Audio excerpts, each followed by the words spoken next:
Yeah, the live chat comes up on here as well. I think, does that mean we're live? The Guys, are we live? Let us know in the live chat. The obligatory, are we live? I think we'll just wait for it to come on here. Yeah. Which means we're definitely live. Yep. Yeah, we're good. There's a slight Fantastic. delay. There's going to be a delay with the live chat and everything. Okay. But hello, everybody who's watching. How many people have we got? 31. Nice, we've gone down. No, sorry, 54. Oh, it's changing rapidly. Well, thank you all for joining us. 113. This is good. This is promising. We're here to celebrate. Well, I'm thinking it's going up. We should maybe wait just a moment until we have a few more people, because people are joining. Wait for latecomers, stragglers to come through. Actually, no. We told them what time it was going to be. We did. Shame on you if you're not here on time. If they're tardy, then they're tardy. So we're here to celebrate 150,000 subscribers, which I can't believe I'm saying actually. I think I was in the airport over here. We're currently in Croatia. I'm in the kind hospitality of Mr. Lloyd Evans, who I'm sure most of you, or at least some of you, will know who he is. He was recently, we recently had him on the channel. I interviewed him. He's sort of an activist, ex-Jehovah's Witness. Well, maybe you could tell them something about yourself. I'm a former Jehovah's Witness activist and atheist, and my channel is John Cedars, and I try to debunk the nonsense that gets thrown at Jehovah's Witnesses to try and manipulate them. Yeah. So we'll be sure to but we probably should have put a link in the description. There'll be a link. And in fact, if you go onto my channel, you'll see him in the little sidebar. When you spoke with my agent, that was one of the stipulations. Yes. Sorry. We have a. Oh, good grief! Right, someone has actually donated money to you, good Sir Alex, and they have sent you $2 to say I love you. Well, I think that's a marriage proposal. That's very kind of you to say. I mean, thank you, Dev Hoodie. It seems like a bit of a bribe, I have to say.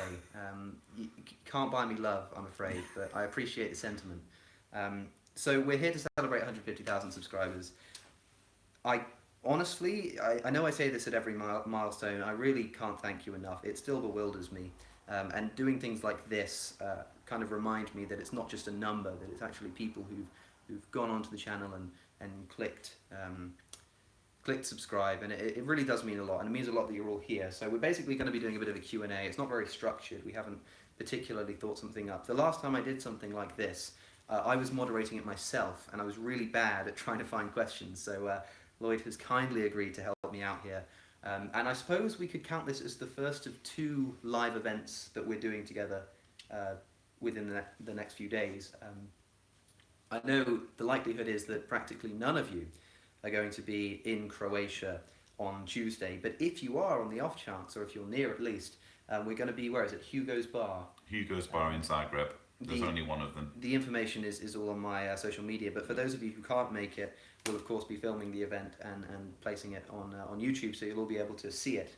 And we're basically just talking relatively generally about religion. Lloyd is sort of an expert in cults more than anything, because he used to be in one, so he's speaking mainly on that, and I'll be covering religion and basically why I think it's not only just bad but also overrated. Like, people seem to like it, and there must be some reason for that, but a kind of general thing. But really we want to open it up to the Q&A so that people can ask questions live, so that will be fun. But speaking of questions, I suppose we can jump in if we've had anything. I have, because you guys have been asking questions for a while now, but I have one that's just popped up, which I think is nice to start with because it sets a nice tone. So Dino Sarka asks, hey Alex, you guys should also pay a tribute to good old Hitch. Yes, do you know what? It was yesterday, for those of you who don't know, it was I got it wrong yesterday when I was speaking to you. It was the anniversary of Christopher Hitchens' death yesterday. He was born in April, died in December. It was 2011. You may have seen something on, I think I retweeted Douglas Murray's sort of a eulogy that he put.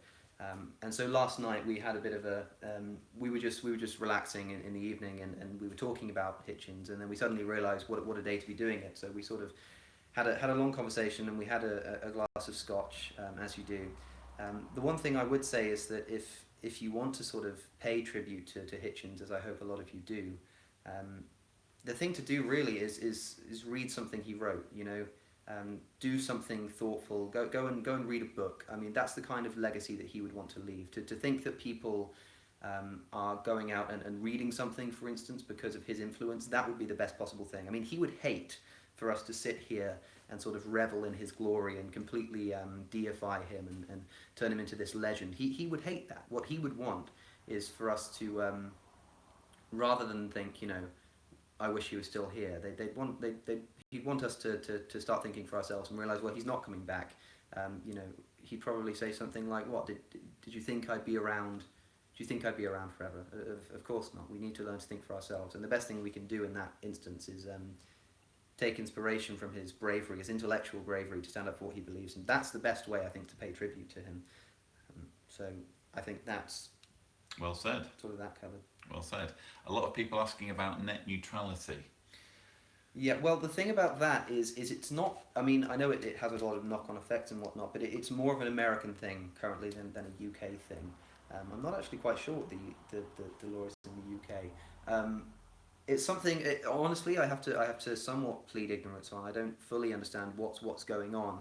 As far as I can see, it's an argument for restrictions on access to certain channels. Like there's this idea that the government is making it so that there has to be a kind of neutrality in terms of what can be accessed, and by taking that away, it opens the door to basically a lot of people have taken it to the conclusion that it's possible now, for instance, for web companies to charge for access to certain channels. They might do packages like you pay this much to get your video, like YouTube and Vimeo, and then another to get your music and whatnot, which is of course a horrible thing. The argument on the other side, of course, is that it should be free because governmental regulation is usually a bad thing and it should be up to the market.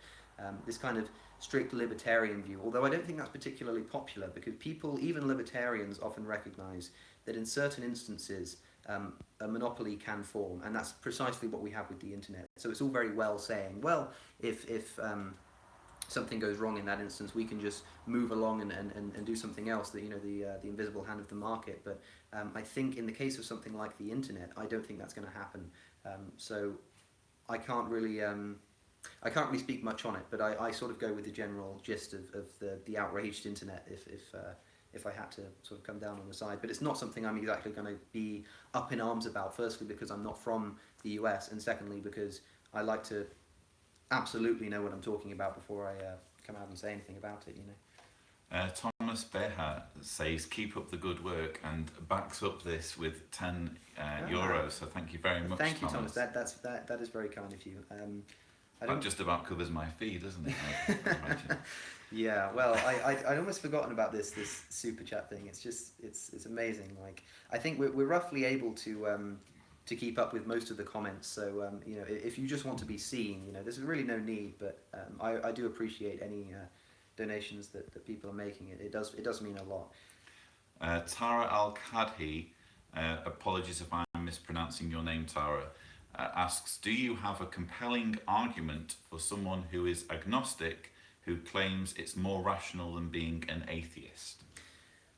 Yes. The first thing you need to sort of make known and instill in someone is a recognition that atheist and agnostic are not mutually exclusive. I've spoken about this many times. I actually spend copious amounts of time explaining this to people in person. Agnosticism is simply the claim that you don't know. It's not even that. It's not so much that you don't know and you need to do more research. That's not the position. It's not like a fence-sitting thing. Agnosticism is more a claim that you can't know. It's not like, you know, the answer's out there and we just need to find it. Agnosticism is basically this idea that we have no way of knowing, at least right now. And it's a position that I hold. Now, the difference with atheism is you can say, for instance, I don't know if there's a God, therefore I don't believe that there's a God. That makes you an atheist. The most pious man I think I've ever met in person and debated was Frank Turek. And during the debate, I asked him at one point, are you absolutely sure there is a God? And he said, well, no, of course I can't be 100% certain. And so I could have very easily said, well, that makes you an agnostic. But the thing is, yes, it does make him an agnostic, and it makes me an agnostic too. But that's not a problem, because you can be an atheist and an agnostic. And in fact, I don't think I've ever met an atheist or a religious person. I mean, I know of a few religious people, but generally speaking, I don't think I've met anybody who claims full knowledge. You know, that's a very, very silly thing to do, a very dangerous thing to do. And many people Most people don't do it, which technically makes them an agnostic, but that says absolutely nothing at all about what you believe. So it's not a case of moving from agnosticism to atheism. It's a case of saying, okay, you're an agnostic, but let me convince you why I think you might be an atheist too. But of course, the problem with labels is that they do carry certain weight. And so at the moment, atheist might be a label that someone doesn't want to adopt, and you shouldn't force it on them. But if that's the case, then all it means is that we need to try harder to normalize the word atheism and show people what it really means and say that it's not an active position, it's just disbelief. And I think once we do that, the word will basically become obsolete. So I'd say to your friend, look, if they tell you, well, look, I'm an agnostic and I think that's the most rational position to hold, I'd say, me too, I agree. I think that agnosticism is the most rational position to be in terms of knowledge, but that says nothing about what you believe. There's a few people asking you for your thoughts on veganism. Okay, this is... I think I've spoken about this before a few times. I couldn't point you to it because I don't know where, but it's one of the few areas in which I have to admit philosophical inconsistency. In effect, I cannot philosophically defend eating meat. I can't do it. I've tried, and I know people like Matt Dillahunty have tried. If you want to see a sort of valiant attempt at it, watch Matt Dillahunty sort of debate somebody on the topic of animal rights and eating meat. But it's something that I simply can't defend, and all the arguments in favour of it I find wanting. What I think this is going to happen. I think we're going to see two revolutions happen at the same time. One is going to be a sort of biological, chemical revolution, and one's going to be a moral revolution. What's going to happen is, hopefully roughly at the same time, the first thing we're going to see is lab-grown meat, and it's going to be indistinguishable from meat that you actually get from an animal. It's going to taste the same, and you're not going to be able to tell the difference. That will revolutionize everything, because no longer are we killing animals, and not to mention the fact that the agricultural industry is one of the most economically harmful, not economically, ecologically harmful industries on the planet. If everybody became a vegan tomorrow, there's an argument to be made that global warming would practically become a non-issue. It's that significant. So that it would just revolutionize everything. And at the same time, because of that, perhaps, I think people will begin to recognize, because they don't have this, but I need my meat, it's so nice anymore because they can get it elsewhere, they'll begin to recognize that it's an immoral thing to do. And I think that in a few hundred years even, maybe less, we will look back upon photographs and videos of people while they're eating meat or something, and we'll look at that with the same scorn that we would look at a photo now of a plantation owner using slave labour. We'd think, how on earth could we possibly have justified that, thought that was okay? How were there people on the planet who thought that that was morally justifiable? I really think that people will look at it the same way. Having said that, I currently eat meat. And so I'm a complete hypocrite, but I can see myself becoming a vegan at some point. And I think that if we want the world to do the same thing, the single best thing that can be done to have that happen would be lab-grown meat, or some way of getting meat without actually harming any animals.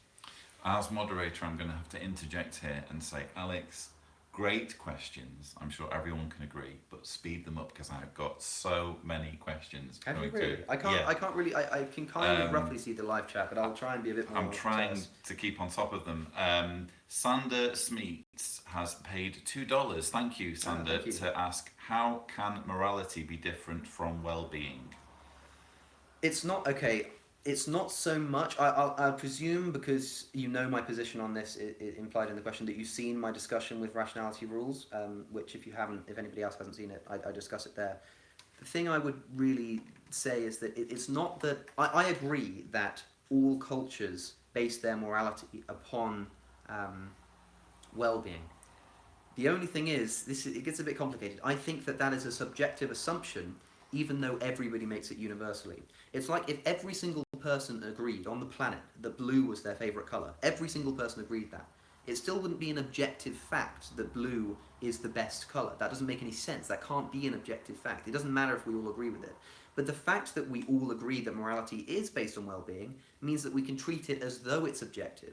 So all of Sam Harris's arguments about how we should treat morality and how we should treat it as though it's subjective, I completely agree with. The only problem I have is a philosophical contention to say we may all agree on that, but it doesn't make it objective. I hope that's kind of clear, but I know that's a bit confusing. Joe Greer has very kindly sent through $5. Thank you, Joe. Thanks, Joe. And he just wanted to say thank you for not only supporting atheists but the gay community too. You make this world a better place. Well, I think we can all agree on that. That's far too kind of you to say. I try my hardest. I really do. Matthias Holzer has clearly seen my T-shirt and says, okay, the topic of the shirt in the thumbnail, what did you think of the new Star Wars? Okay, so basically what no happened... spoilers. Okay. I'm moderating here now, Alex. Well, there will be lots of angry people. No spoilers. There will be no spoilers, I promise you. I'm moderating with an iron fist on this. If I dropped any subscribers, if I dropped any spoilers here, I think the next week we'd be celebrating 100,000 subscribers. So The Force Awakens I thought was not very good. Lloyd disagrees with me on that. We won't get into it. I like Force Awakens. I thought it was disappointing. This film I thought was fantastic. I actually missed the beginning of it, like the first, like just the title "Cruel," which was very upsetting. But the film I thought was really, really well done. The character development is fantastic. Adam Driver's acting is just phenomenal. I think he's absolutely brilliant. Playing that kind of character is just absolutely phenomenal. I don't think. I mean, a lot of the reviews were saying it changes everything. I mean, I don't know if I felt that way. Like, I mean, it's significant the things that happen, but nothing really. I don't think it's as significant as the press were making it out to be. But I thought it was a fantastic film. I really did. I'd recommend you all go and see it. I think I'd probably give it about an 8 out of 10, maybe even a 9, just because it's Star Wars as a standalone film. Objectively, it's like a fine film, but as part of that universe, it's an amazing film. Fantastic. I've been thinking about it all day, and I'm itching to see it again. So, yeah, please go and see it. And if you're a Star Wars fan, you will love it. I mean, there's no two ways about it. Now, there's a few. By the way, that was Matthias Holzer who asked that question. I'm not sure whether I mentioned the name. There's a few people asking what plans you have for the channel, what direction you're thinking of going in the future, and. Honestly, I have no idea. I suppose, in effect, I plan to continue what I'm doing and just see where it takes me. There are certain videos that I make that just off the cuff that people seem to like, and I start doing more of that kind of thing. I'm hoping to do more public speaking. The plan is, effectively, I don't want to be a YouTuber for the rest of my life. I want to be somebody who does what I do and happens to have a YouTube channel. But that's not necessarily the main thing. If we're talking very long term, I'd like to get into public speaking more. I'd like to write a book. I'd like to just branch out. But as far as YouTube is concerned, pretty much continuing the same thing that I'm doing. Maybe once I've sort of covered all bases on the religious front, it will be less about the sort of general arguments once I've covered them, and we'll look at some more specific rebuttals and specific debates and whatnot. But currently, it's difficult to say, because being a student who's about to start cracking down for exams to hopefully get into university, it's going to be a little bit tricky. So for the moment, I think things are going to practically stay as they are in terms of content and whatnot. But in the long term, I'm hoping to basically branch away from YouTube, but still make videos hopefully. But just in terms of being a bit of a wider person doing wider things, if you see what I'm saying. But for the meantime, everything's pretty much going to stay the same. Caroline Nicholson asks a good question. How would you approach explaining atheism to young children? Effectively, the most important thing is kind of not doing that in the sense that you don't want to make them sort of feel as though it's a position to hold or a thing. The vast majority of atheists I've met who've been atheists all their lives, when asked about their upbringing, they say it just never came up. So what I would say is, of course, it's incredibly important to educate children in world religions. So what I would do is when you're doing that, when you're telling children about God and about Christianity and the ideas, you just say, look, some people think that there's a God, some people think this, maybe sort of give them a very sort of rudimentary argument. I'm thinking if I had a kid and I was talking about God, I'd probably say, some people think that there's some kind of God who controls everything and created the world. And they might say, well, why do they think that? And you say, well, think about it for yourself. So how do you think everything got here? And they might say, oh, well, goodness, there probably was a God then. And then you can say, well, not everybody thinks that. And I don't think that either. And you sort of just show them that it's not definite either way. Let them know your position. Say, I don't believe in this stuff, but put it forward in such a way that it's not religion versus atheism. That it's just there's many religions, but I'm going to tell you about them all, and I'm going to teach you a bit about all of them. But remember, these are all just ideas that people have had, and I think that none of them are fully true, and it's up to you to make up your own mind. That's practically teaching atheism. Just saying, here's religion, you don't have to accept it. That's what atheism is, rather than saying, okay, let's sit down and talk about why there's no God, because that's just a bit heavy, and also plays into this idea that atheism is an ideology, which is a very dangerous thing to do, I think. But the most important thing is don't indoctrinate your children to be atheists. Okay, that's just as bad as doing the opposite. It's all about thinking for themselves. Okay, you can teach them. Well, there's Gnostic atheism, isn't there? Yeah, that's what I mean. So don't sort of tell them, you can tell them I think there's no God, but don't tell them there is no God, religion's stupid. Give them a chance to work that out for themselves. Give them, if they think about religion and think about, say, Christianity, and they start to become a bit convinced by it, they think, okay, well, actually, this kind of makes sense. Well, then you can sit down with them, and instead of saying, no, this is wrong and it's silly, say, well, okay, well, what about this? Ask them a question. Say, what about Noah's Ark? How could all the animals have gotten on? How would they have been fed? Where did all the water come from? Let them think through it themselves. Let them come to the conclusions, because children are rebellious by nature. If you try to make them believe something, they won't do it. So make sure that they're thinking for themselves. That's the most important thing. I've been asked to say hi Netherlands. I strongly suggest you say it as well, Alex. What, as in the Netherlands? You need to say hi Netherlands. Hi Netherlands. There are people from the Netherlands, and they appreciate your work. Well, I appreciate their viewership, so hello to everybody in the Netherlands. We've had a nice donation come through, and the question that is associated with it, just so it's not my bias or anything, I'm aware of your collaboration on Jehovah Witnesses, but can you guys quickly go through the key aspects of the Book of Jehovah and the doctrine? I'm not aware of there being a Book of Jehovah. Book of Jehovah? I'm not, no, I don't. Because I think Lloyd is sort of our resident expert in anything Jehovah's Witnessy, but if you haven't heard of that, then I've never heard of it. No chance I've come across the it. gist of Jehovah's Witnesses is that Armageddon is coming any minute, and if you're not one of Jehovah's Witnesses, you will be destroyed. And if you are one of Jehovah's Witnesses, you get to live through into a planet Earth that's been terraformed over the corpses of 7 billion people, and you get to live forever in that paradise. So that's the gist, essentially. Yeah. Okay, so more questions. Let's see. And no Christmas. No Christmas either, I'm afraid. Grillis Retardus asks, what's your opinion on priests going to schools teaching children about Christianity? It depends how they do it. Because like I say, it's incredibly important to be well versed in world religions, for the same reason that it's important to learn about, say, African culture.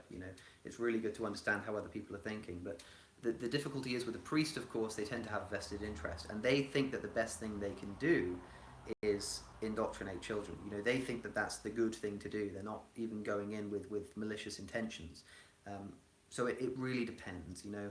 One of the best things that I think schools have begun to do is, like, I remember in my old school they used to have an interfaith week, which, to be honest, they did it really badly, so it wasn't particularly good, but done rightly, effectively you have a priest and you have an imam and you have the word's escaping me, Jewish, what are they called?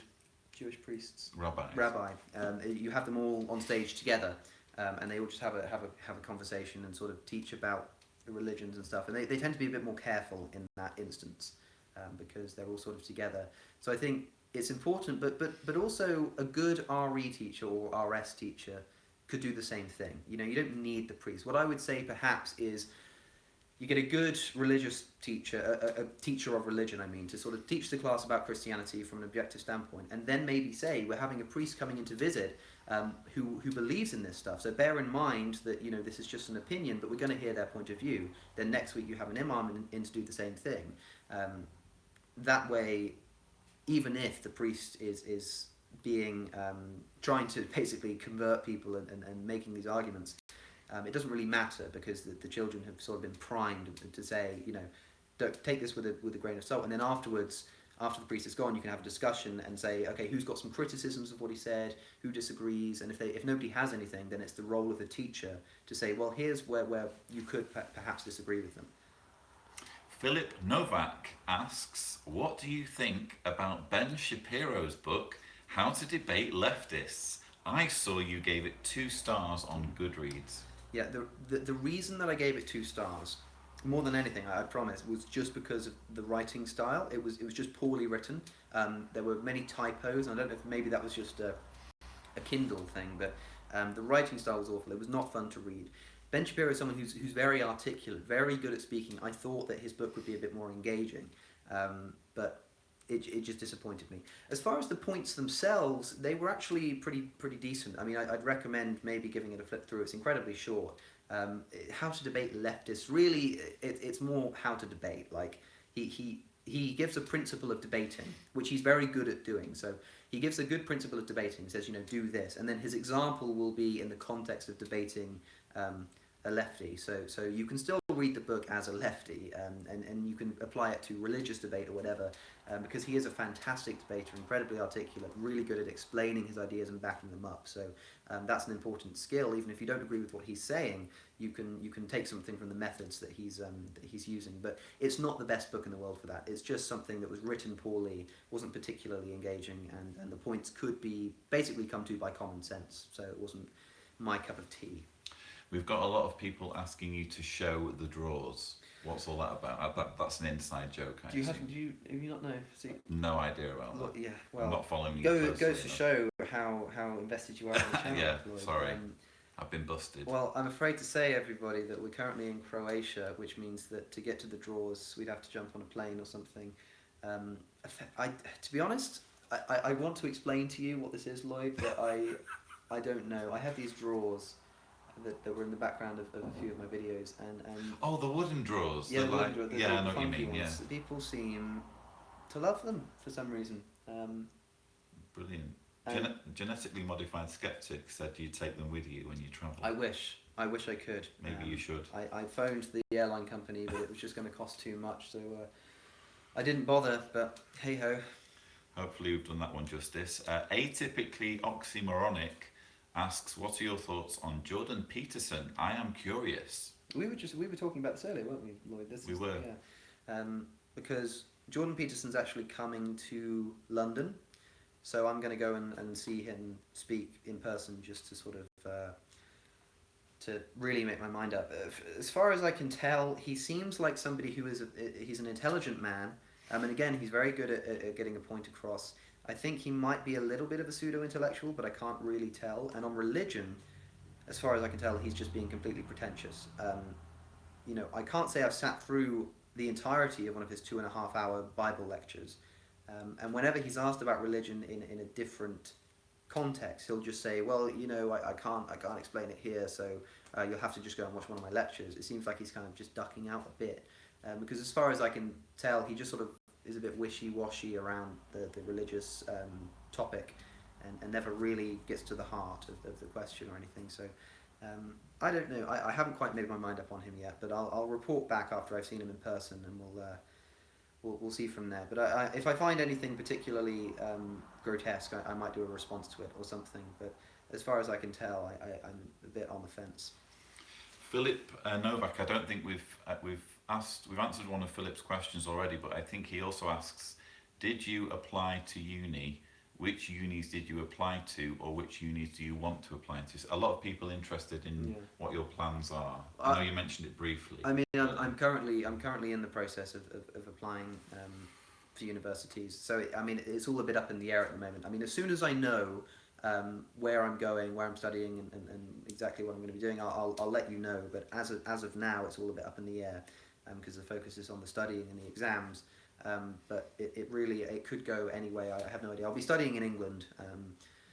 Hopefully, I do want to go to university, and I'll study in England, and it'll probably be a sort of 3-year course. But past that, and I'm likely to study philosophy and theology and maybe politics. But beyond that, it's very difficult to say at this point. Shreyas Mahesh says, hey Cosmic, why is it that you barely tackle Eastern religions like Hinduism? people like my friends and I often get a lot of flack for this. I don't know if you do, Lloyd, because you're very specific in your pursuits. I sometimes get JW apologists who say, "Why are you picking on us? Why don't you pick on other religions?" It's a similar Yeah, principle. yeah. Effectively, what it comes down to is we talk about what we know about. Um, I could make a video about Buddhism or Hinduism, but I feel like I simply wouldn't do it justice because I could give my opinions, but my real knowledge, my real investments lie in monotheistic Abrahamic religions, and I understand why it can seem like I'm picking on them, but all it is that's what I know about. And sure, I have my criticisms and my ideas, but I don't want to sort of come out and loudly state my opinions on something that I'm not fully well versed in, you know.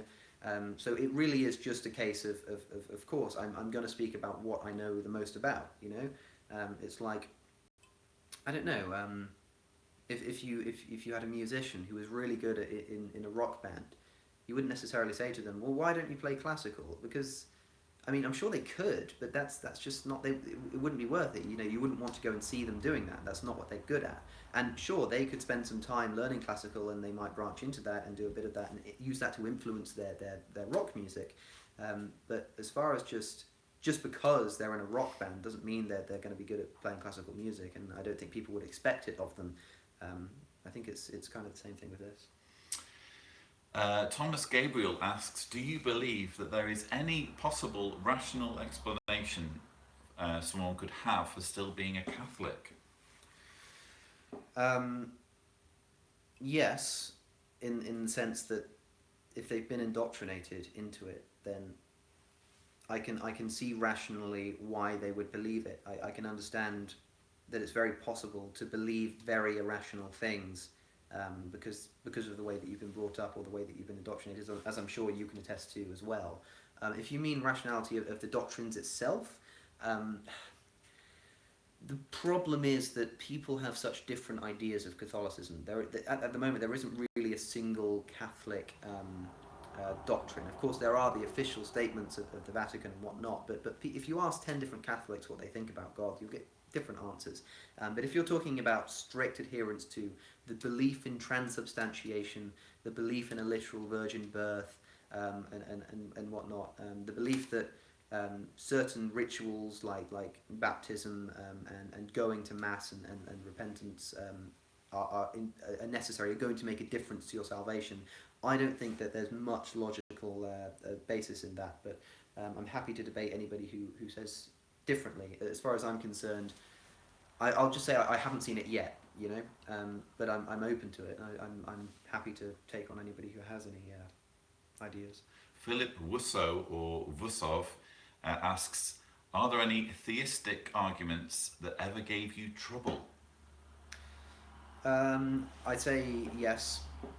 A lot of people in this situation go for the fine-tuning argument. I won't, because I never found it amazingly compelling.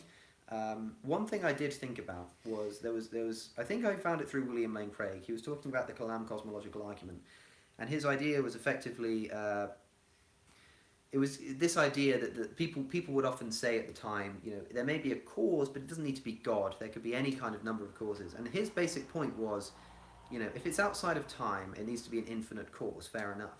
But his point was, if it's an infinite cause but a finite effect, then there must be some kind of choice, something must have happened, because if the cause is infinite and arbitrary, then the effect by definition should be infinite too. But if it's a finite effect but an infinite cause, it's very difficult to explain how that can come about with some kind of choice being made or some kind of conscious decision. That sort of gave me pause for thought, and I had to think about of course, you need to contextualize the argument, because you might think there's no cause at all, but I spent a lot of time thinking about how exactly I could reconcile that. And now, if you watch my talk at the ACSJ in California, I do cover that briefly, I think in the Q&A session. So I it doesn't trouble me anymore, but I'd say that was probably the argument that gave me the most pause for thought. Joel Mrozek says, Lloyd Evans, you better read this. Alex, Sending love from the Czech Republic. Love your vids and a big heart. Oh, All the way from the Czech Republic. well, thank you, and hello to any viewers from the Czech Republic and anywhere around the world, actually, for that matter. And Jamie Brown asks, which book are you currently reading that you recommend? At the moment, one book I'm reading is Malcolm X's biography, autobiography. It's a fascinating book, really interesting to read. I can't give a full review because I haven't actually quite finished it. Let me think. I fairly recently finished Sapiens. The only reason I'm jumping to that is because it was so good that I want to recommend it. If you haven't read Sapiens, I would highly recommend picking it up. It's quite long, but you probably get through it quite quickly because it's just absolutely fascinating. So I'd say those two are the first ones that really spring to mind. Matthias Christens asks, who's your favourite philosopher? Ooh, okay. Difficult question. The first thing is, how do you define philosopher? Because you could call Christopher Hitchens a philosopher. You could call. I actually asked Richard Dawkins once in person. I asked him, does he consider himself a philosopher? And he sort of was a bit. You asked him that? Yeah, I said, do you consider yourself a philosopher? And he said, and this was in front of an audience. He said, well, Daniel Dennett once wrote an afterword for one of my books, and he asked the question, basically pondering the question, is Richard Dawkins a philosopher? So maybe I can just direct you to that, which was quite funny. But I would say, of the sort of traditional people that we tend to sort of consider as philosophers, I'm a big fan of John Stuart Mill in a lot of areas. I think I'd probably, off the top of my head, have to go for that. But if you're talking about, if you're sort of including political thinkers, like political philosophers, like we were speaking about earlier, Thomas Paine, who's actually my phone background. I would show you, but we're using it to film. Just fantastic writing, fantastic for the time as well. I'm sure lots of people have Thomas Paine as their phone background. Course, it's a perfectly normal thing. Perfectly normal. Yeah. I'm guessing this is a pseudonym. Shaft Manrod asks, do you prefer the scientific side of the debate or the philosophical side? I hope that's a pseudonym, because otherwise that'd be incredibly rude of me. So I apologise if it's not. They're honestly, to be incredibly boring. They're sort of in equal parts. I think that the scientific debate can often be more convincing to people because people like things that are true and you can write down and see on paper. But each are equally interesting. I think if I was going to sit down and have a late night conversation, it would probably be the philosophical side, because it's more fun to sort of you can entertain other ideas very easily. With science, if you know the science, it's very difficult to sort of have a discussion or a debate. But with philosophy, you can sort of it's very easy to explore the debate rather than just sort of stick to your side and defend it. Genetically modified skeptic, who I think deserves a shout out. Hey Drew, yeah. If you guys, I've collaborated with him in the past. I'm probably going to add lots of links to the description after this. A genetically modified skeptic. Everybody, check out the channel.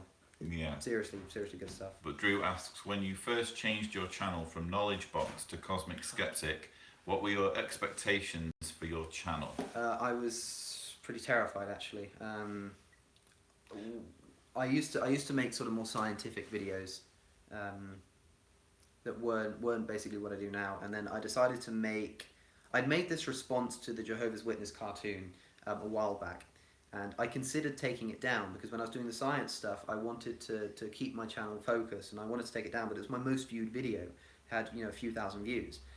Then I made this response to Pastor Greg Locke, and I nearly didn't upload it. I was hovering over the upload button, thinking, I don't know if this is right for my channel. I don't know if I want to do this, but I did. I hit the button and I uploaded it, and that day, my last video, it'd been up for months, the Jehovah's Witness video, and it hit 10,000 views that day, and we were sort of celebrating 10,000 views. It was a big achievement. And then I uploaded this video, and I didn't know, but it got shared on Friendly Atheist, and it sort of got quite big on Reddit. And the next day when I woke up, that video had 10,000 views. And I couldn't believe it, and I had over 1,000 subscribers, and it just blew my mind. So I came very close to not doing it at all. But after that happened, I realised, well, I should do a bit more of this, and the more I did it, the more I just fell in love with it. Okay, so there's a message of appreciation from Sebastian Hodgson. Hi guys, fellow English guy, currently travelling Southeast Asia here, Love your channel and thank you for all your work towards promoting skepticism and rationality. Keep up the good work. That's very kind of you to say, and I'm glad you said rationality and skepticism instead of just atheism, because that's the kind of that's the danger. And Tiara Johnson asks, what are some books religious people, especially Christians, should read? P.S. I'm a Christian and I love your channel. Thank you very much. I'm glad that you're watching, if that's the case. I would say, you may have already heard of this, the immediate one that comes to mind is Letter to a Christian Nation by Sam Harris. It's literally written with you in mind. It's written for you. It's very short, and it basically outlines, look, this is what you believe, this is why it's probably not right, this is why it's probably quite dangerous, and it's quite respectful, it's very civil, but done in such a way that's just gonna make you think. Because that book is literally written for that purpose, that would be my recommendation. Philip Wusso, who we've already mentioned, asks, do you plan to come to Germany at some point? I would love to meet you in person. For you, together with Richard Dawkins, we're the ones that made me an atheist. Wow. By the way, I'm 16. No, I'll never come to Germany. No, I'm joking. I effectively, people ask me this all the time. They'll say, "Are you coming here? Are you going here?" I'm always willing to basically go whenever. I just need I need a reason in terms of there needs to be some kind of event, or I need to be able to put on or be going to a conference or something. I'm always happy to be invited. If you have, wherever you live, if you have some kind of humanist society or an atheist society, if you ask them to, if you basically tell them to send me an email. If they invite me, it's almost certain that I'll go. It's difficult with studies at the moment, maybe, but I'm always willing to do that kind of thing. So the best thing you can do if you want me to come out to wherever you are, get in touch with your local community, get them to send me an email. We'll have a conversation. Because I'm not the sort of person who puts on events. I'm not very good at that kind of thing. But or if there's some kind of conference that's coming up. Some kind of big event that is coming up and isn't fully sort of decided, let me know about it. Send me a message and I'll look into it, and I might contact the organisers or something, but I'm happy to go anywhere. There's a few people asking about your thoughts on Trump. I'm going to group those together with a question from Matthew de Berg, I'm assuming no relation to Chris, who asked, what do you think about Roy Moore in America and the hypocrisy of evangelicals supporting him? Well, I don't think they'd see it as hypocritical, because the main argument that I've seen for supporting Roy Moore is simply the proposition that they can't support someone who's pro-life, who's pro-choice, which, again, whether you agree or disagree, you have to understand. Think about it from this perspective. What if the strict pro-lifers are right? What if they were right? Just imagine for a minute, entertain the idea that it was true that every single aborted fetus was a human being that we should really be treating as though they're a human being with human rights. If that's the case, then all of a sudden you can get a bit of a glimpse as to why the support was so why it's so difficult for them to support a pro-choicer, because for them it would be like trying to support a candidate who is literally advocating genocide. Now, whether you agree with that or not, if you look at it from that perspective, that's how they see it, and that's why, regardless of what Roy Moore has done, which everybody can recognise, well, allegedly done, everybody can recognise as abhorrent, but in their eyes, that's not a patch on genocide, on the murder of millions of people every single year. That's how they see it, and that's why I think they support it. It's like, if you wanted to get an idea of what it must feel like for them, imagine you have to choose between supporting somebody who was like Roy Moore and had Roy Moore's history of conduct, or somebody who was literally advocating to murder children and make that legal. That's how they see it, and so I can understand why they would support Roy Moore in that situation. But at the same time, I think it's absolutely astonishing that Roy Moore lost. If you watch the coverage wasn't about winning the election. It was about Roy Moore losing. It's just absolutely fascinating. The first time in 25 years, I think, that they've elected a Democrat, and even then, that Democrat eventually became a Republican. So it's a huge. Whether it's good or bad is insignificant. You can, at the very least, you can recognise it's an incredibly significant thing to have happen, But I hope that you can kind of see where I'm coming from, why they wouldn't see it as hypocritical. Did you talk about Trump? No, I didn't. Trump, I think, is a standout guy. You know, just we've been needing a president who just fits all the bills and gets everything done, keeps his promises, unifies the country, and I'm just so glad that America finally has a president. You have to him. sleep under my roof tonight, you realise? Yeah.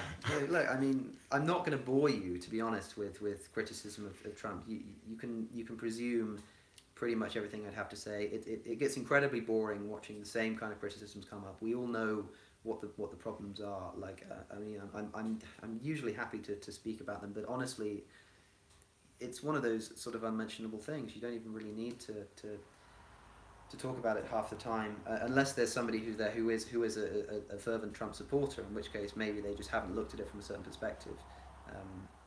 But yeah, I mean, it's almost boring at this point. Okay. Sebastian Hodgson asks, you mentioned you were thinking of writing a book in the future. Any ideas what subject the book would focus on, and what perspective do you feel you could bring to the table? I'd like to write a book about morality, specifically because I'd like to defend this idea that morality, A, is not objective, but B, that we can treat it as though it's objective, and therefore it's not a problem that it's not objective. That's kind of a position that I haven't really seen being held. People either tend to think it's subjective and has to be treated as subjective, or is completely objective. I sort of go for a middle ground kind of view. I'd also like to write effectively what might amount to a rebuttal of William Lane Craig's book, The Kalam Cosmological Argument, because I have some sort of very strong views that I haven't really heard voiced before that I'd like to write about. I'd also probably like to write a general religion book, bringing anything that I can that I think hasn't really been said before, or that I can say differently. And maybe I thought for a while that I'd like to write some stuff about free will and my views on free will, but I think Sam Harris has done that so well, I don't think there's anything I could bring to the table. So those would be the main things. There's a couple of questions on patriotism. Aditi Sharma asks, Alex, what are your thoughts on patriotism? I personally think it is harmful and creates animosity and atypically oxymoronic. Says Lloyd, read this please. Thoughts on patriotism? You know, if you keep reading the comments that say that, they're just all going to say, you know, Lloyd. Okay, look, patriotism isn't inherently a bad thing. The one thing I would say is a bad thing is this view that my country is right no matter what. You know, there's nothing wrong with being proud of your country. There's absolutely nothing wrong with that.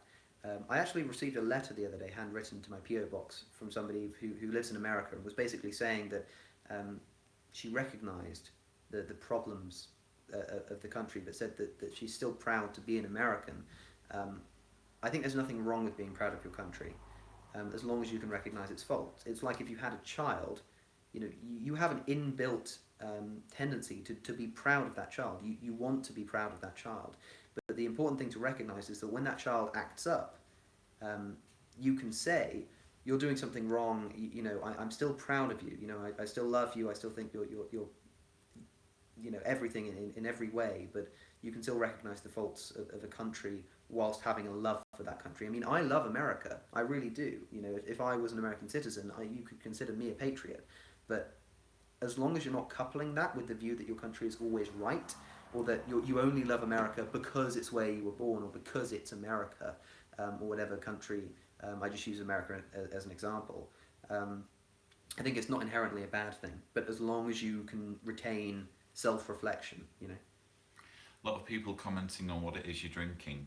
I think we need to clarify. This is, well, I mean, it's not often that I'll drink vodka, but when you're sort of celebrating, I think it's just a good idea to just go all out if you're going to do it.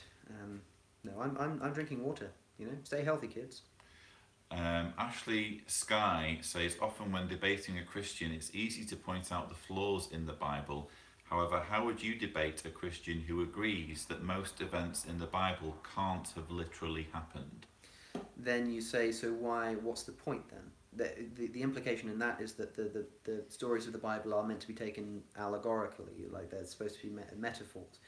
In which case you can say, well, what is the moral teaching in the story of Abraham and Isaac? What is the moral teaching in the flooding of the earth? What is the moral teaching in the killing of all the firstborns of the land of Egypt? Or even the killing of the Pharaoh for having a hardened heart, even though God was the one who hardened his heart? What is the moral teaching of telling people that they're sinners beyond salvation and that they need to throw themselves upon a scapegoat who not only will forgive them of their sins and say that your debt doesn't need to be paid, but take away the personal responsibility? What is the morality in that? And if there is none, then the Bible should be thrown out altogether and Christianity with it. And you can take morality from the Bible, but you can take it from elsewhere. And if you're only seeing it as a sort of guiding light, then you may as well take the Jeffersonian view and ditch the label. Quivering Hippo asks, what are your opinions on metaphysics and New Age nonsense such as chakras and crystal healing, etc.?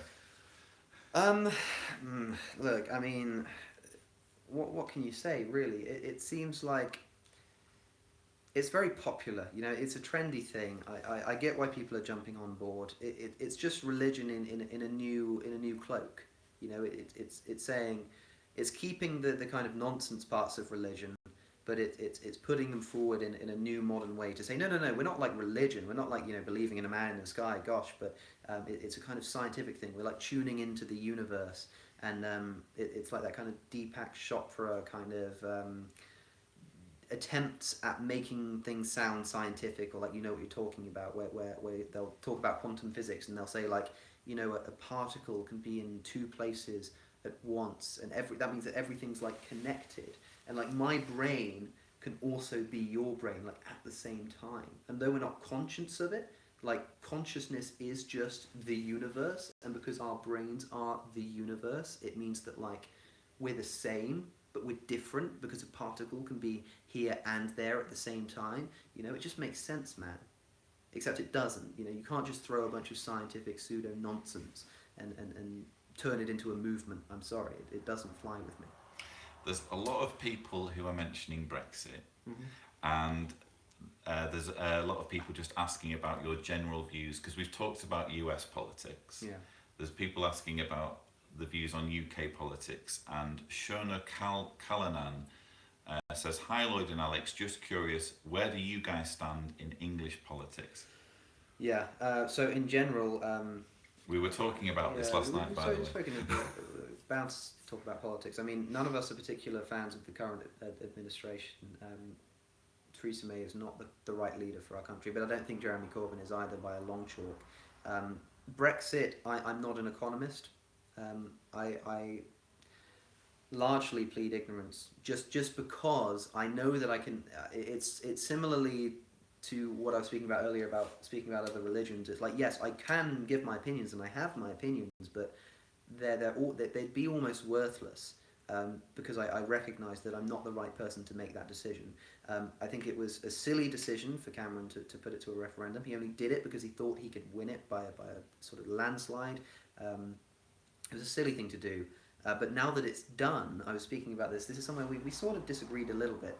But it's good to disagree, isn't it? So if we agreed on everything, I worry that there's been a lot of calling for either the referendum to be ignored or to be redone. My main problem with that is the effect that would have on future political participation.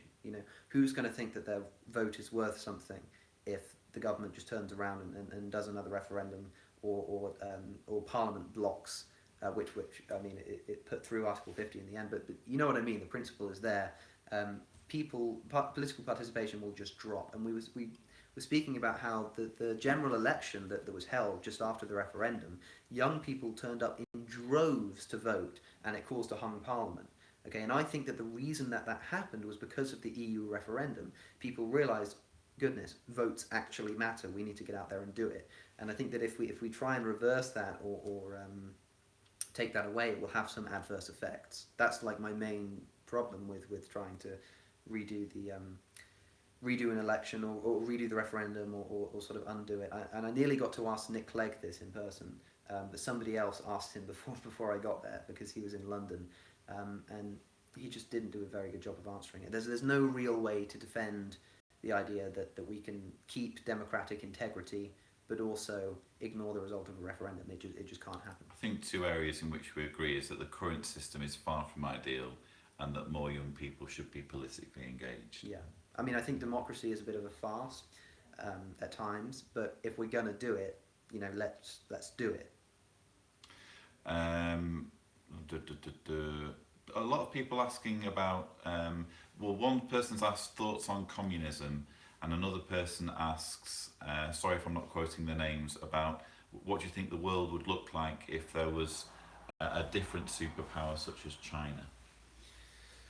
The thing about, as far as communism goes, the one thing I think I would say to sum it up is a lot of people say communism is a great idea in principle, but a terrible idea in practice. I disagree. I think it's a terrible idea in principle and a terrible idea in practice. It's just, I'm a big sort of believer in economic liberalism, not to the extent of a libertarian, like I was speaking about earlier, with the fears of sort of having no restrictions and it leads to monopolies. It's a bad idea, but free market capitalism is an important thing. I think communism's just outright rejection of capitalism is naive at best. It's certainly not something. We're currently living in a post-communist state right now in Croatia. Yeah, we used to have communism it used to be Yugoslavia, and then the war happened, and we're now seeing much more democracy, but communism isn't pretty. I think that's one thing that we can all agree on. Yeah. There needs to be some kind of balancing where you have capitalism, but you also have an amount of socialism. A great example of which is universal healthcare. Yes, precisely. Equality of opportunity in terms of speaking economically, equality of opportunity is far more important than equality of outcome, because as long as everybody has the same starting point, and that includes considerations of natural disadvantages, as long as that's all taken into consideration, that's where the kind of socialist elements start to creep in when we look at equalizing opportunity. As long as you have that,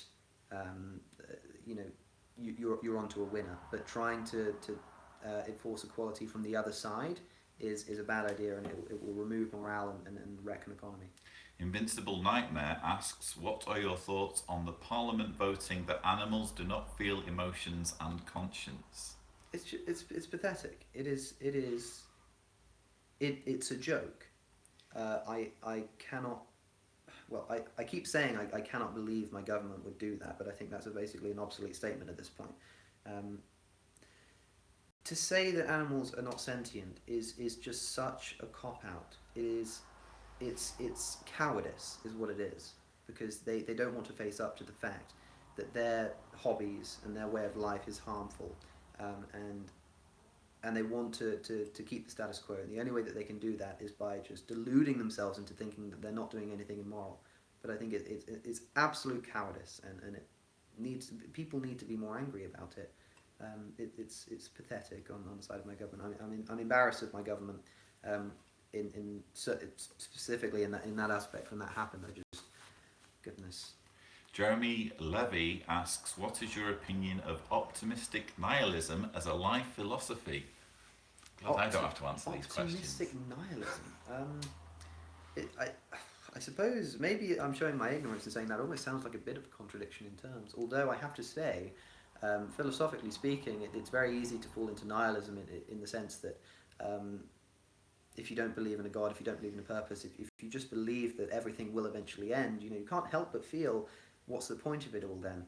So I think if there is a way, it's not something I particularly looked at, but if there is some kind of way of having that view but doing it optimistically, I'd say that's a fantastic thing, and I'd love to know more about it, because nihilism is a bit of almost sort of a logical conclusion from a lot of atheist thought. It tends to sort of point in that direction, and it's a big problem for atheism in a sort of cultural context. And so if there is a way to sort of optimistically look at purposelessness, then I think that's a good thing. Vlad First Name asks, do we live in a simulation? Question mark, question mark, question mark. Dun, dun, dun. Very possibly. I mean, it's one of those things. It's like, Can I just say these questions are amazing. yeah, I'm really struggling to kind of keep up with the variety of them. So yeah, I'm having a great time. The yeah, simulation theory is quite an interesting one. For those of you who sort of don't know, I think the best way of explaining it is to say, the likelihood is that within a certain amount of time, humanity will develop the tools to simulate the planet and the universe to sort of an incredible level of detail. So the likelihood is that we'll eventually get there. I mean, of course, there are two other options, that humanity dies out before that happens, or we place some restriction. But if you sort of grant that it's highly likely that we'll get to a position where we can simulate the universe, if we simulate the universe and that universe is a perfect simulation, then the people within that simulation will themselves learn how to simulate the universe, and it will have this never-ending chain.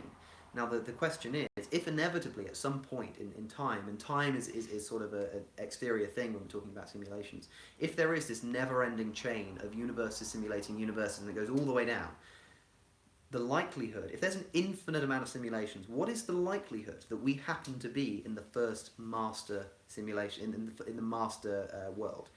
The likelihood is so much more severe that we're in one of these simulations. That's the best way of putting the argument. But of course, the way around that is to say that humanity might die out before we get there, or we'll place some kind of moral restrictions or legal restrictions saying you can't do that because of the problems that would entail. Shona Callanan asks, "Hi guys, just wondering whether or not you guys are going to upload this on YouTube after you have finished." Shona, I think I can speak for Alex in saying that this will be on the Cosmic Skeptic Are channel. we talking about this live stream This or the particular live stream will be. as far as I can see, I don't see any reason why it won't be. So yeah, if you need to head off or whatever, then yeah. Don't let us keep you. Ebony Smoke says, thoughts on feminism? Okay, yikes. Way to open a can of worms. I think that debating what feminism means is a bit of a waste of time, because there are feminists who just hate men. There are feminists who care about gender equality. There are feminists who get very angry as well when, like, I'll refuse to call myself a feminist because I'd rather just call myself an egalitarian or something to avoid the baggage. I think as long as I know what you mean and as long as you know what I mean, we're fine.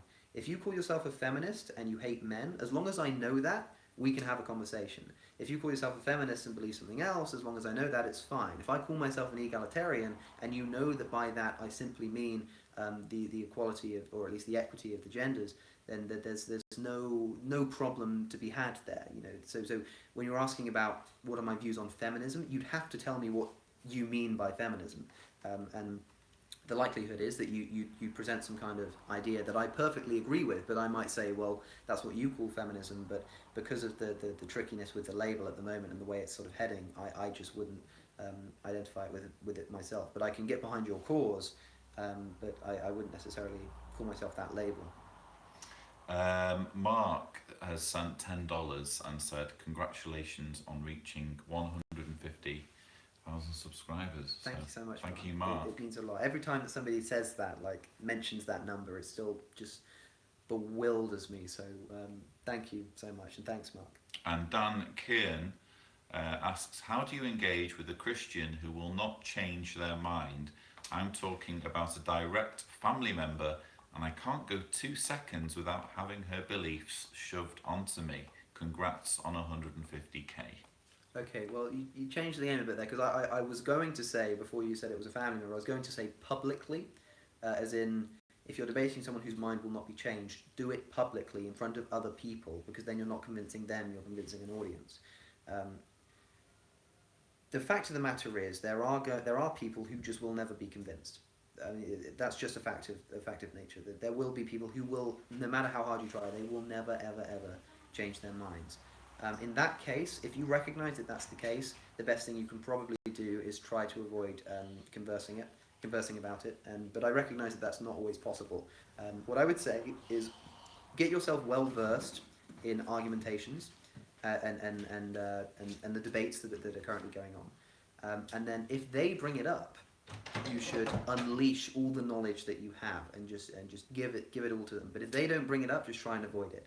This is once you recognise that they're sort of beyond the point of no return. Because hopefully, if that's the case, and the problem is simply that they won't shut up, they might end up looking at you in the same way. If every time they bring it up, you just go in on them, then they might decide, actually, I don't want to bring this up, because, they look at you the same way. They say, I can't deal with that kind of atheist rampage at the moment.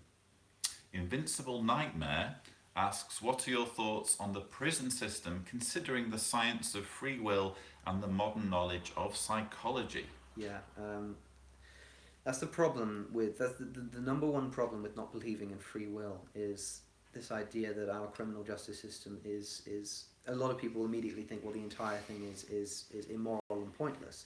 The thing to remember is that the criminal justice system is not meant for retribution, and it shouldn't be meant for retribution. That's a childish, infantile, sort of, what's the word? Like, it's an ancestral baggage that we have, this idea of retribution. It's philosophically indefensible, I think. But remember that the prison system is also there to deter, and the prison system is also there to prevent. So we need to find a good balance in terms of... So if you're talking strictly in terms of free will, is it moral to put people in prison? The defense that you put up is the defense of deterring other people, and the defense of preventing that person from offending more. Still, it's a bit of a moral grey area, because if they didn't choose to do that, then it's difficult to justify locking them up. But then it just becomes a utilitarian argument, because you're saying by locking them up we're sort of saving other people. But it gets tricky. But certainly on the psychological side, it's clear to see that rehabilitation works better than strict imprisonment. But the problem is, of course, because we have that ancestral baggage, when you see someone commit a crime, if you see someone murder your family, then the first thing you think is, I want that person to suffer. Even if you know that the best thing really for them and for society would be to treat them humanely in prison, that's not what you want. And I think we need to sort of get over that as human beings. We need to recognise that our instincts aren't always the most logical thing. Nox Tenebra asks, what is the most important value in politics? Freedom, stability, equality, ... question mark. Oh, I thought I was going to go multiple choice. It's like Who Wants to Be a Millionaire? We should have them up on the screen. And yeah, well, look, I don't want to time myself, because I don't think I could put like a ruling principle, but out of the sort of things that you mentioned there, two that crop up, equality and freedom, so liberty and equality, these two sort of come into contrast, because you can't have full equality with full liberty. It doesn't work. If you need equality, that requires certain restrictions, and that of course restricts liberty. So a question is often put, which is more important? For me, I think that liberty is one of the most important political principles. I'm a big subscriber to the harm principle. Do as you like, as long as you're not, my freedom to swing my fist ends at your nose, but you should have that freedom to swing your fist. Liberty, under that banner comes freedom of thought, freedom of conscience, freedom of speech, freedom of assembly, and without those, we may as well, curl up and just disappear.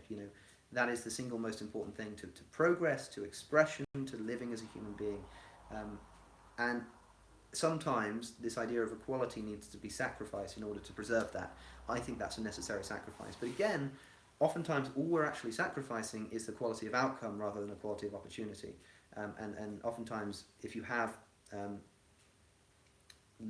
liberty, if you have a strong liberal state, oftentimes you can incorporate equality of opportunity. But I don't think one just completely dismisses the other, but I think that liberty is probably the most important. Claudius Cameo asks, are there any Hitchens arguments that you disagree with? Because we started off talking about Hitch, if you're speaking, I mean, it depends. If you're speaking like in general, then of course, I mean, look at a lot of his political debates.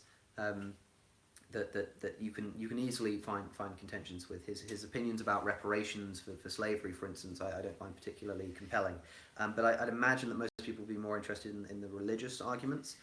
In that case, in fact, I gave you this example last night, Lloyd. One thing particularly, like specifically, that he did was he would never be able to answer the question, how does something come from nothing? Not that he should, it's perfectly fine for him to have said, I don't know, and neither do you. You know, what's the problem? But he didn't do that. He would avoid the question. He would instead say, well, forget about that, but what about where it's all going? You know, and he'd start talking this stuff that he got from Lawrence Krauss about the universe coming to an end, and not being able to observe anything. And to me, that was just avoiding the question. You know, he just simply dipped out of answering it. And I'd have liked to have seen him address the question.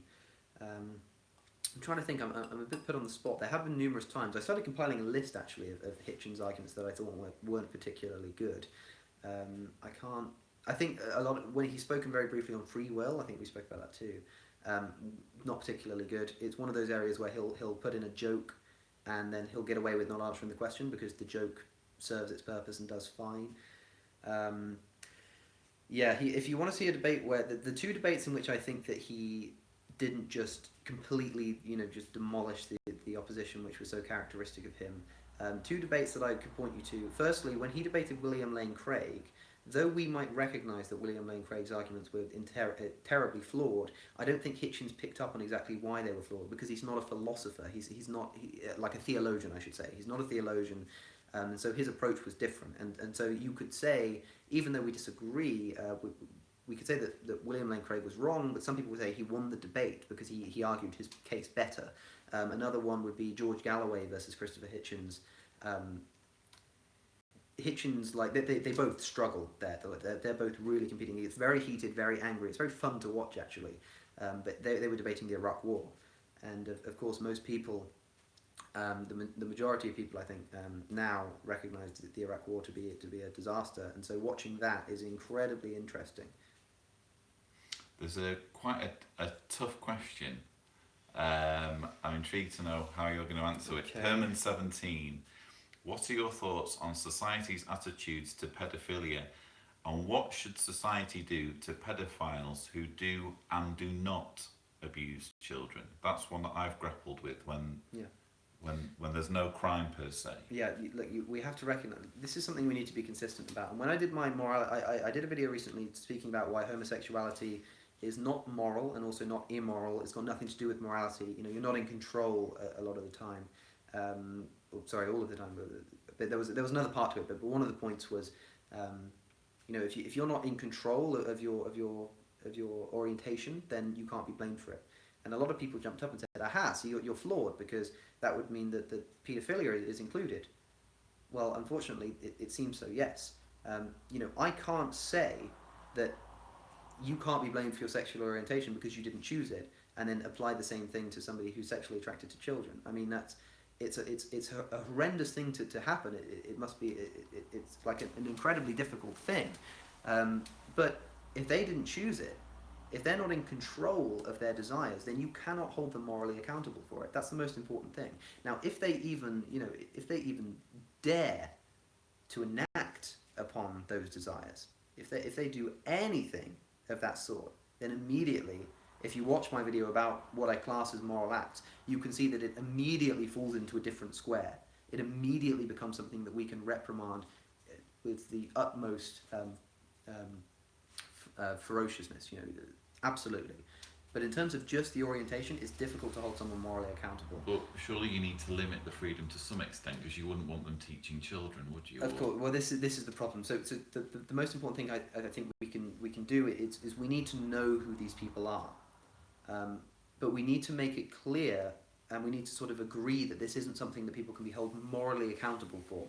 Once we do that, people will be more likely to if they're having a problem, you know, and you consider it a problem, you could.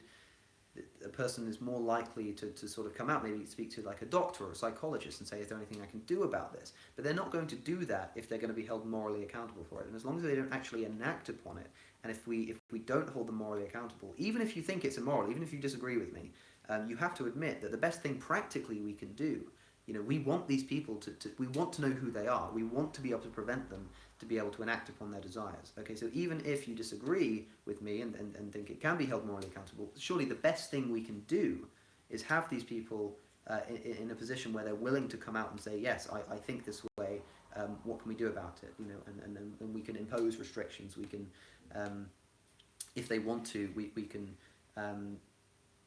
put them through psychological sort of processes. Of course, that's a dodgy area, but as long as they're consenting to it, I think there can be an argument to be made. But just the thoughts, just the orientation, I don't think it's morally accountable. But I agree, there certainly needs to be. Once we recognise that, we can actually improve in the way that we are able to impose practical limitations, because people will be willing to sort of let people know about it. David Taylor has very kindly sent through $20. Thank you, David. Thank you, David. Still holding out for a book, maybe one day. We have talked about that a bit, haven't we? Yeah. Maybe one day for sure. I think certainly one day I will write a book. It's just at the moment it's not a good time for me. And also, I'd like to finish my studies beforehand. I hate to write something from a position where I later learn something or study something where I think, if only I'd have known this. I'd like to really finish my studies before I attempt to write a significant book. Maybe I'll write something smaller in the meantime, but we'll see. I think we're going to continue this for maybe another 14 minutes. Sounds good. Just so you guys know. John Robertson asks, Lloyd, please ask, what are your thoughts on the migrant crisis in Europe, and what can or ought to be done to reduce the poverty, violence and crime endemic in migrant populations? I mean, if you're asking what my thoughts are, it is a tragedy. The worst part about it is it's being exploited by Islamist extremists. They're saying to their followers, exploit the migrant crisis, exploit Europe's generosity and kindness, use that to infiltrate. And the problem is we have to make a choice. If we have a choice of saving 100 people, but one of them turns out to be a terrorist who's going to kill 3 people, is it worth it? That's not an easy utilitarian thing to make, because you're introducing a new people into a state. It's very, very difficult. And while we have an exploitation going on of the migrant crisis, it's a very difficult place for us to be in morally, because of course, if you have a boat coming to you that's sinking and that is coming to your shore, you couldn't possibly just kick it away. There's no way you could do that. If you had a boat that was a pirate ship who were going to come and plunder your land, then you could. But if it was a mixture, or if it was you didn't know what you were going to get, or if it was for every 10 normal ships you got one ship that had pirates on it, it gets very tricky, and it's a complete tragedy, and the tragedy is only worsened by the fact that there are people who are trying to exploit it. The other problem, of course, is the rate of immigration. It's unsustainable. We cannot. Certain states just are not built to withstand that kind of immigration. If you want to delve into that kind of perspective and sympathise with that, the book to read would be Douglas Murray's new book, The Strange Death of Europe. But I just think the whole thing's a tragedy, and all we can do is have a good sort of vetting system to make sure we know who's coming in. And we're going to have to, the most important thing we're going to need to do is face these moral decisions.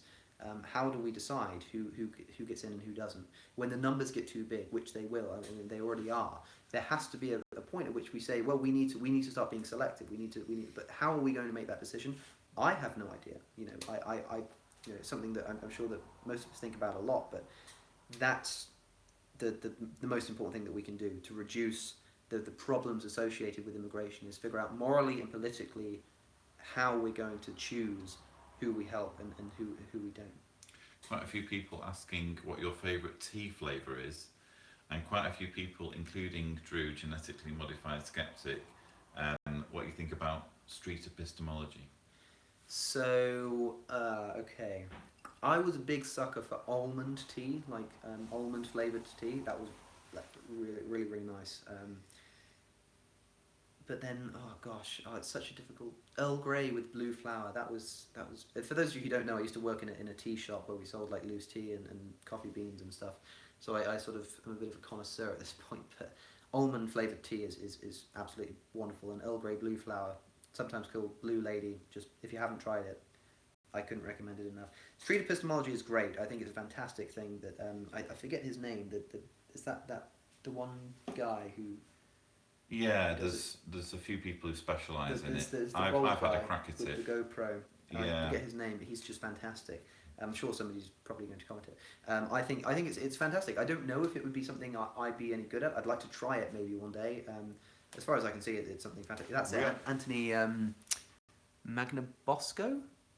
I don't know if I'm pronouncing that right, but yeah, go look him up. It's a fantastic thing.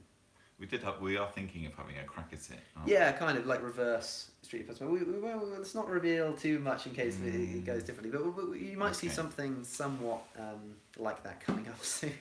Maybe. So there's a few paid questions, so thank you guys. Congrats on 150k. This is Creative Cat Creator. How do you justify capitalism if you do not believe in free will? And Kyle Oxford asks, I live in a small religious community where people genuinely think there's something wrong with you for not believing in their ideology. How do you handle the general belittling of skeptics by religious folks? Thanks, guys. Okay, so let me think about this. The first question, I don't see why there's too much of a contradiction. Maybe I need to think about this a bit more. I suppose maybe the point that you could make, and maybe the point that you are making, is this idea that capitalism is based upon some people being willing to be entrepreneurs and push the boat out and take risks economically to grow, and then that's who the people who get rewarded. But if there's no free will, then they're not really making the choice, and so the economic gains that they have are not justified. That may be the case, yes, but practically speaking, we can recognise that the best way to pauperize a society is to remove capitalism. You know, it may be unfair, and from a free will perspective, it may be unfair that certain people do better, and it's not their choice, and it's just a fact of biology. Of course, that's unfair, but rather that, and everybody's doing okay, but some people are doing fantastically, than throwing it all out and saying, well, the whole thing's unfair, and let's just include a system that's more fair, but everybody's worse off. I mean, sure, morally you might think it's better to have equality here, but to even if there is a gap, you know, surely it's better if everybody is higher. There may be more relative deprivation, relative success, but speaking absolutely, I'd rather be here than here, regardless of where everybody else is. I don't care that Bill Gates is, you know, fantastically richer than I could ever imagine, as long as I'm doing fine. You know, I'm doing all right. So I don't care if there are people who are far richer than I am. Oh, hang on, the second question. Sorry. The second, I'd forgotten. Yes. What was it again? It was. How do you handle the general belittling of skeptics by religious folks? Just, I mean, how do you handle the belittling of anything? You know, people belittling you is just it's pathetic, frankly. Just you know, point it out. Say, you know, I won't be belittled like this. Fair enough. Disagree with me. Fair enough. Call me a heathen. Call me an apostate. Call me whatever. But to sort of patronise me or whatever, to just disregard me, just shows cowardice on their part. If they're just belittling you, saying, oh, you're nothing. The reason they're doing that is because they don't want to face your argument. You know, just take it in your stride and be even louder. Yeah, I like the Hitch quote. The grave will supply plenty of time for silence. Yeah. We're now coming up on the final 6 minutes of this, and again, thanks so much to everyone for your questions. These have been amazing. I've been struggling to keep up, and I've done my very best. Char Willard has just sent a paid question through, actually. Have you thought about doing weekly or monthly videos answering submitted questions similar to this live stream? As a younger viewer, I always have questions I would like a second point of view on. Congrats on 150k. Oh, thank you. It's not something I'd really planned on, and certainly in terms of producing a video where I answer questions, that it takes about as much time as another video, and I think I'd rather do another video. But live streams are actually quite fun. So I suppose what I could start doing, I don't know right now, again because of studying and whatnot, but it's possible that I could do more live streams. Maybe I'll do them in a sense that I don't keep them up like I will with this one. Because generally when I do a live stream, I'll keep it on the channel so you can watch it later. I could see myself in the future, maybe if I had a bit more time, doing a weekly or a monthly live stream where I do the live stream but I don't keep the video up unless it was like particularly good, because otherwise there'd be too many of them, because they don't take as much preparation and you can just sort of jump into it. That's actually a really good idea, so I'll have a think about that, but if I do something like that, it probably won't be for a little while. XY asks, Alex, have you ever had older people patronise you because you are so young while engaging on arguments on religion? How do you deal with it? It only tends to happen in sort of the real world, so to speak, because they don't know sort of what I am or who I am or what I do.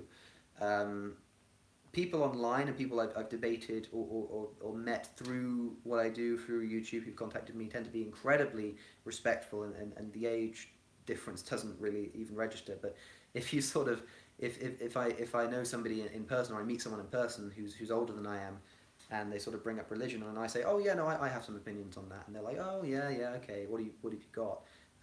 But to be honest, I don't mind that, because it gives me an opportunity to give them what I've got, and hopefully it means that they won't be patronising people in the future, because I like to think I know what I'm talking about.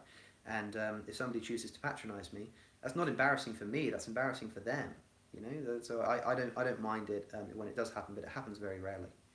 Drawn Steel Hero says, it's been a brilliant stream, I like to think, because of the moderation. Thank you. Yeah, I mean, there are many factors. But... Congratulations on the 150,000. There was also another question here.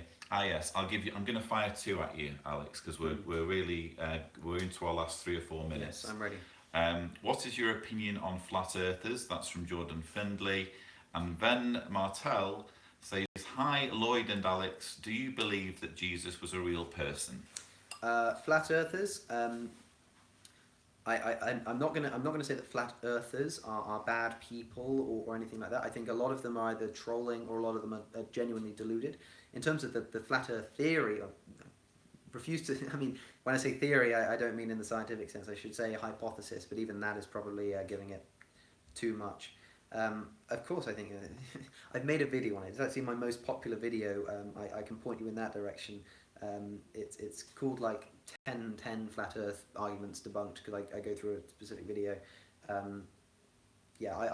point you in that direction. But I think that a lot of the people who support it are actually just taking the mick, as it were. What was the second question? It was. Oh, I think I've deleted it now. Was Jesus a real person? I don't know. I mean, gosh, it's difficult to say. The thing I'd say is it doesn't matter if he was or not, because even if he was real, and even if he did say the things he said, that doesn't necessarily make them moral, that doesn't make them true. There are scholarly works that I haven't delved into as much as I'd like to. I mean to read, actually, what's his name? Richard Carrier, is it? Who writes a lot about the existence I'm hoping to interview him soon, actually. Really? Yeah. Oh, that would be fantastic. So, I'll point you in that direction when that happens. I'd say at the moment I don't want to give a definitive answer. I'd say from the scholarly consensus seems to be yes. Even secular scholars seem to believe that Jesus did exist as a person. But even if he existed, everything about his life might have been wrong. He might not have even been crucified. So much of it might have been wrong, but it doesn't matter if he existed or not. RR Girl 13 says, you are a brilliant young man, Alex. Keep up the great work. I look forward to following you for years to come. We'll hold you to that. James Utley says, Alex, please sign my bra. James, we'll see what we can do. Yeah, I have a P.O. box. So, Archie and your mum's picking up the post at the moment while you're here, so that'll be interesting. Archie Earl says, or asks, thoughts on Noam Chomsky, and after this there will be one more question. No, I don't actually. It's difficult for me to say. I really don't know. He seems to be a rational person, so to speak. I'm very careful about what I'm saying, because I haven't actually listened to or read much Noam Chomsky, if I'm honest. I'm sure that there are many points that I disagree with him on, but actually what I think I'll do, rather than try and dance around this question, is I'll just plead ignorance and get back to you on that. I might do some more reading and make a video or an article about it.